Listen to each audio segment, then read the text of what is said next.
बात आप मुझे तो राम राज्य की बात करते हैं। आप चाहते हैं क्या राम राज्य? मैं तो नहीं चाहता। राम किसके पुत्र थे? दशरथ के। राजा का बेटा राजा बनेगा ना, तो लोकतंत्र है क्या वो? राजतंत्र है। मुझे तो नहीं चाहिए भाई। ये फर्जी राष्ट्रवाद है उस बात में जाके, और वो माइथोलॉजी है, झूठी सच्ची बातें। सच रोटी है, कपड़ा मकान नहीं। इससे मुद्दे में बुनियादी सवाल की बात की, सच ये होता है। तो आप मानते रामायण काल्पनिक है? काल्पनिक है, बिल्कुल मानता हूँ। लिख के ले लो, कोई शक है क्या? अगर हैं तो श्री राम जी आ क्यों नहीं रहे? ये 500 मर गए, 550 मर गए, यहाँ सड़कों पे बैठे हैं, कहाँ सो रहे हो? वो बेटियों के रेप होते हैं दिन रात में, कहाँ वो खुश हैं देख के ये? और सुन लो मेरी बात भाई, मंदिर बनवा दिया, वो तो सर्वश्रेष्ठ है, सुप्रीम है, भगवान है। वो हमारा घर बनवाएंगे, हम उसका बनवाएंगे। समझ रहे हो गेम को? उसकी क्या औकात रहेगी? हमने उसका मंदिर बनवा दिया। सबरीमाला केस सुना था आपने? 15 से 50 साल की लड़कियों को मंदिर में नहीं जाने दिया जाएगा, क्योंकि उनका मेंस्ट्रुअल साइकिल होता है, पीरियड्स होते हैं। भगवान ने बोला के, फिर तो भगवान नहीं है वो, भेदभाव करता हो तो उसके लिए तो सब बराबर हैं, अमीर गरीब छोटा बड़ा। संविधान में क्या बात की गई? आर्टिकल 15 फिल्म भी बनी थी कुछ 1 साल पहले, 2 साल। सुन ले, समझने में देरी क्यों कर रहे हैं लोग, जब आप समझ गए तो? एजुकेशन नहीं है। मेरे माँ बाप अनपढ़ हैं, खेती करते हैं। मेरी माँ का फोन आया 2 दिन पहले, बोली कि बेटा इंटरनेट क्या होता है। समझ रहे बात को? और उनका लड़के को पूरी दुनिया सुन रही है। ये एजुकेशन ऐसी घुटी है, मतलब समझ रहे हो ना? अम्बेडकर जी ने क्या कहा था कि शिक्षा वो शेरनी का दूध है, जो पिएगा वो दाढ़ेगा। नेल्सन मंडेला जी ने क्या कहा था कि education is the most powerful weapon to change the world. Voltaire ने क्या कहा था कि नॉलेज इज पावर। नॉलेज से पावर आती है, जुबान चलती है एजुकेशन से। भगत सिंह एजुकेशन से चले थे, उसको घमंडी बोलते थे, क्योंकि अपनी बात को अपने मनवाने के लिए कुछ भी कर देते थे, क्योंकि तर्क की बात करते थे। आज इस देश में रियलिटी बची है क्या? मैं फिर बात कर रहा हूँ आर्टिकल 15 की। वो मूवी बनी थी, उसमें क्या बोला गया कि RRCSP, no discrimination on the basis of religion, race, caste, sex, place of birth. आज हर तरह का भेदभाव हो रहा है। 5 टाइप की आज़ादी थी। मतलब आप मानते हो कि मौलिक अधिकारों से संबंधित जो धाराएं हैं, हाँ हाँ, वो तमाम आर्टिकल जिसका आप बार बार जिक्र कर रहे हैं, चाहे आर्टिकल 15 हो, 16 हो, हाँ, 19, 20, 25 तक, बिल्कुल लग रहा है कि मौलिक अधिकारों का हनन सरकार के द्वारा कराया, सरकार के द्वारा किया जा रहा है। आम जनता तो तब होगी ना, मतलब अनपढ़ है वो तो, मैं बार बार बोल रहा हूँ, उनको तो पता ही नहीं है, आज भी नहीं पता है। संविधान पढ़ने की जरूरत नहीं है। जब रामायण बार पढ़ सकते हो, हनुमान चालीसा पढ़ सकते हो, वो कावड़ लेने जा सकते हैं, मंदिरों में यात्रा, अमरनाथ, वैष्णो देवी जा सकते हो, लेकिन 2 दिन के लिए संविधान नहीं पढ़ सकते हो। पूरी तरह से मतलब अटैक किया जा रहा है, जो संवैधानिक मूल्य है उसको खत्म किया जा रहा है। सेकुलरिज्म की बात करते हैं, बोला ना साहबानों का शुरुआत उन्हें करी थी और खत्म ये फर्जी राष्ट्रवादी करेंगे। आप देख लो ना पिछले साल क्या था, धर्म के आधार पर नागरिकता दोगे आप? अपने देश के तो लोग भूखे मर रहे हैं, वो बाहर वालों की तुम्हें पड़ी है, वो आगे तो कहाँ रखोगे उनको? मैं बोल रहा हूँ बार बार, खत्म कर देंगे, फर्जी राष्ट्रवाद है ये। किसी ने कहा था कि चमन बेच देंगे, कली बेच देंगे। अगर आप यूं ही सोते रहे तो ये फर्जी राष्ट्रवादी वतन बेच देंगे। वतन बेच रहे हैं, आप देख सकते हो क्या हो रहा है। धीरे धीरे जो सरकारी संस्थान होते हैं, पब्लिक सेक्टर के अंडरटेकिंग होते हैं, इंस्टीट्यूशन होते हैं, उनको बेचा जा रहा है धीरे धीरे। कौन जिम्मेवार है? हम चाहते हैं क्या? कहाँ खड़े हो पाओगे आप? प्राइवेट स्कूलों में दे दोगे हज़ारों की फीस, लाखों की फीस, कहाँ जाएंगे आपके हमारे बच्चे? कौन जिम्मेवार है इसके लिए? ये सवाल है इस देश की जनता का, आपका, हमारा। सुन रहे हैं क्या सवाल? 100 पार, सरसों तेल 200 पार, तमाम खाद्य सामग्री बढ़ती चली जा रही है, लेकिन मेन स्ट्रीम मीडिया से लेकर सरकार में बैठे तमाम लोग और विपक्ष के नेता भी ईमानदारी से इस पर कोई बहस करने को तैयार नहीं हो रहे हैं। क्या लग रहा है? विपक्ष बचा ही नहीं है। एक तो जो एसी में बैठ के सो रहे हैं ट्वीट करके, एक तो ट्विटर को मांग लिया कि सबसे बड़ा राष्ट्रवादी इस देश में ट्विटर है, उस पर ट्रेंड करवा देंगे, समाधान हो जाएगा क्या? ये तो गेम खेलने जैसी बात है, लूडो खेलने जैसी बात है, कोई भी कर देगा। सड़क पे आओ ना, वो 1 घंटे में पिघल जाएंगे, इस धूप में खड़े हो गए ना। परिवारवादी है ना, उनको क्या पता कैसे काम होता है, मेहनत किस चीज़ का नाम होता है। सड़क पे आके बैठे हैं 6 महीने से, हम बैठे 7 महीने से।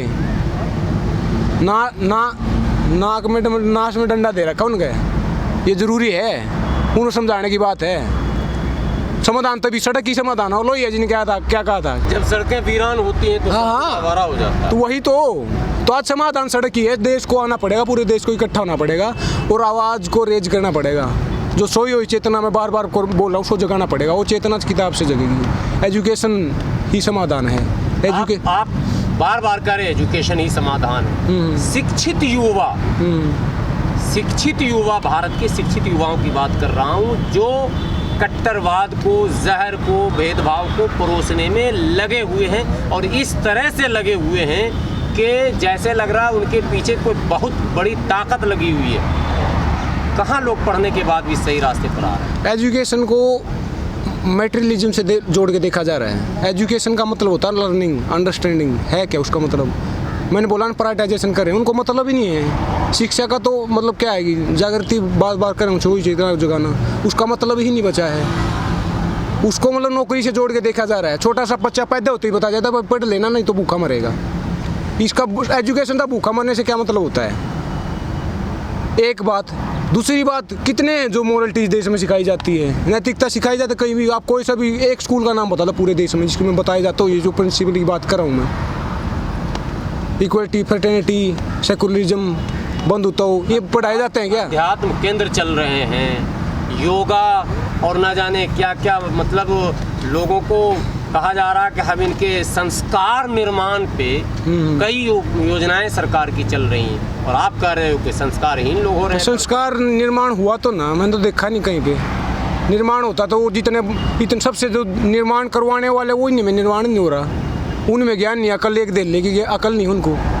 जो पीसफुली प्रोटेस्ट कर रहे हैं उनको आतंकवादी बता रहे हैं। और किसका निर्माण करेंगे? वो निर्माण नहीं करे और डिस्ट्रक्शन कर रहे हैं, तोड़ रहे हैं, विनाश कर रहे हैं। देख लो ना आप किस तरह की बातें होने देश में।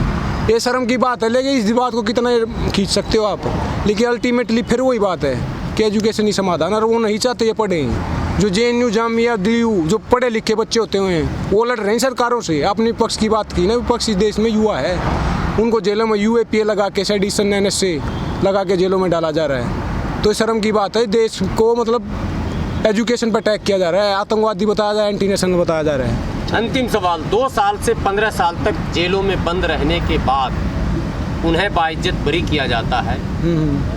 आपके नज़र में उन 2 वर्षों से 15 वर्षों तक निर्दोष, चूँकि कोर्ट कह रही कि भाई ये निर्दोष हैं, कोई जुर्म साबित नहीं हुआ। एवरेज जो डिसीजन आता है ना कोर्टों में, वो 10 साल में आता है। 3 करोड़ केस पेंडिंग है, 3.5 करोड़ सॉरी पूरी देश की कोर्टों में। 4 लाख कैद दिए, उनमें से 70% अंडर ट्रायल। अंडर ट्रायल मतलब वही बीमा कोरेगांव वाला, मतलब क्या पता जब वर्डिक्ट आए तो बरी हो जाए। इसका मतलब बेमतलब जेल में डाल रखे हैं। क्यों अंडर ट्रायल है? क्योंकि गरीब हैं। अमीर तो एंटीसिपेटरी बेल ले लेता है जाने से पहले ही। पैसे है ना, जस्टिस भी पैसे में, के विषय में क्या, एजुकेशन भी पैसे में, जस्टिस भी पैसे में, इंसानियत भी पैसे में, भाईचारे पैसे में, सब कुछ पैसा बन चुका है। और पैसा है तोड़ना। देख लो आप क्या रहा है। तो आपको लगता है कि इन लोगों के लिए सरकार या न्यायालय को एक अलग से व्यवस्था करनी चाहिए? जिस अधिकारी ने गलत आरोप लगाकर 10 से 15 साल इनके बर्बाद किए, उन अधिकारियों पर कार्रवाई हो और उनका तनख्वाह इनके परिवार को, ऐसा हो जाएगा तो देश सुधर जाएगा ना। कौन नहीं चाहता ये काम करना? ऐसा हो बिल्कुल 100%, 200% होना चाहिए, लेकिन नहीं करेंगे। गरीब आदमी को आगे रखना है, उसको गरीब को गरीब ही रखना है। उसको सिर्फ इतना देना वो अपना पेट भर सके और आने वाली लेबर तैयार कर सके। सारी उम्र उसको तसला उठाना, सारी उम्र मेहनत का काम करना, फिजिकल काम करना है, लेकिन वो अपना घर नहीं बना पाएगा, झोपड़ी में ही रहेगा। कारण क्या है? इतनी मेहनत के बावजूद नहीं आगे बढ़ पा रहा। लेबर लॉ बोलते तो अधिकार हैं, ये अधिकार हैं क्या? ये विदेशों में यही आदमी जाएगा 5 साल में कोठियाँ बंगले बना लेगा। जितने का ये पीस की सैलरी होती है उसकी पैरेलल इसकी होती है, लेबर की होती है। उसको बोलते हैं लेबर लॉ, उसको बोलते हैं राइट्स, उसको बोलते हैं फंडामेंटल राइट्स। यहाँ पे उस नाम की कोई चीज़ नहीं है। 23 जनवरी को लास्ट बार बात हुई थी। सरकार चाहती तो 2 महीने में एक बार बात कर सकती थी। कृषि मंत्री तो कह रहे हैं हम बात करने को तैयार हैं। हाँ तो फिर टाइम बता दे और जगह बता दे, बोल रहे हैं टिकैत साहब। लेकिन शर्तों के साथ तीनों कृषि बिल वापसी नहीं होगा, संशोधन करेंगे, ये कह रहे हैं। संशोधन की बात होती नहीं, जहर में कोई संशोधन नहीं होता। एक गिलास जहर का भरा है, ये बोल रही सरकार की 1-2 चम्मच निकाल देंगे। जहर तो जहर होता, थोड़ा है ना, उसमें कोई संशोधन नहीं होता। सरकार बोल रही है कि पजामा है, हम बोल रहे सलवार है, तो उसका बन ही नहीं सकता ना मामला। उसको मतलब रद्द ही करना पड़ेगा, उसको ख़त्म ही करना पड़ेगा, एक ही रास्ता उसका। और हम तो बात करना चाहते हैं। डेमोक्रेसी का मतलब ही बात करना होता है, डिबेट डायलॉग होता है, डिस्कशन होता है। वो तो होता नहीं है इस देश में। पार्लियामेंट में कैसे कानून पास हुए थे?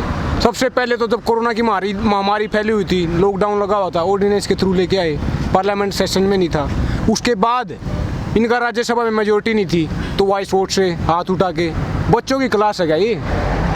4 विवादित कानून राज्यसभा में मेजोरिटी में नहीं होने के बाद भी सरकार ने पास करवा लिए। कौन सा कलासा था सरकार के पास?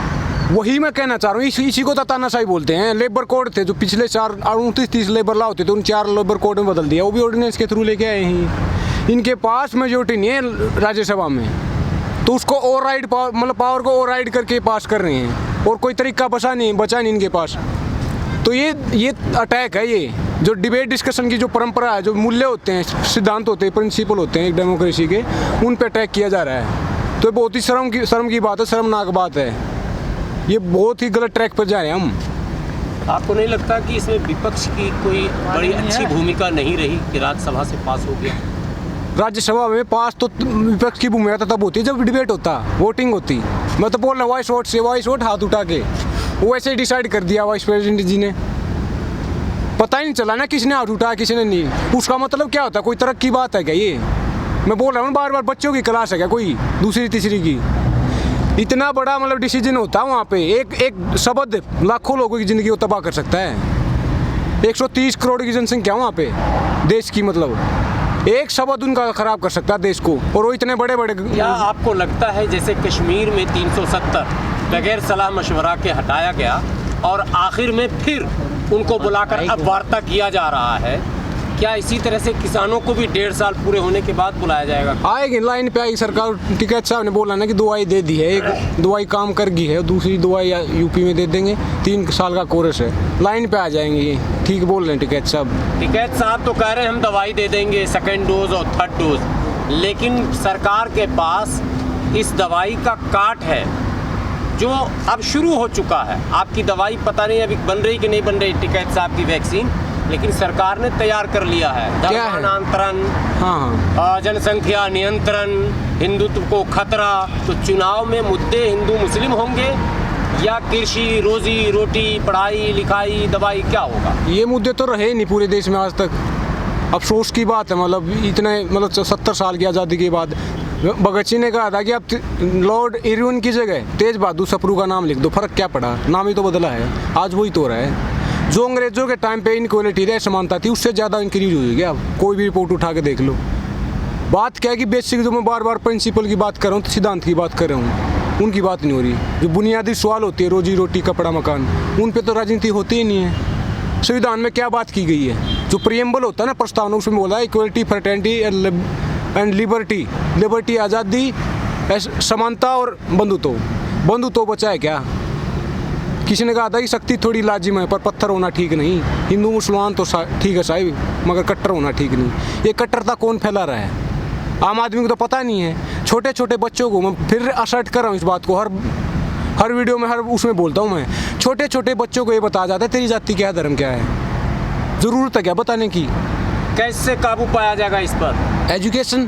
एजुकेशन में समाधान है। किसी बड़े फिलोसफर ने, पॉलीफेमैथ ने कहा कि नॉलेज इज पावर। तो सरकार ने बहुत पीछे छोड़ दिया। फिर वही तो है, वही तो अटैक है। हिटलर ने लोगों को खुद थोड़ा ना मारा था, उन्होंने जलाया था, मानता हूँ, गैस चैम्बर में, लेकिन उसने एक फर्जी राष्ट्रवाद दिमाग में खड़ा कर दिया था। जो मेंटल, जो मतलब मानसिक गुलामी आज जो सोई हुई चेतना लोगों की, आज वही तो कारण है। लोग आदमी से नफरत करने लगा है। इस देश में प्यार बोलने की जरूरत है। आप मुझे बताइए, भूख को क्या काटता है? रोटी काटती है, प्यास को पानी।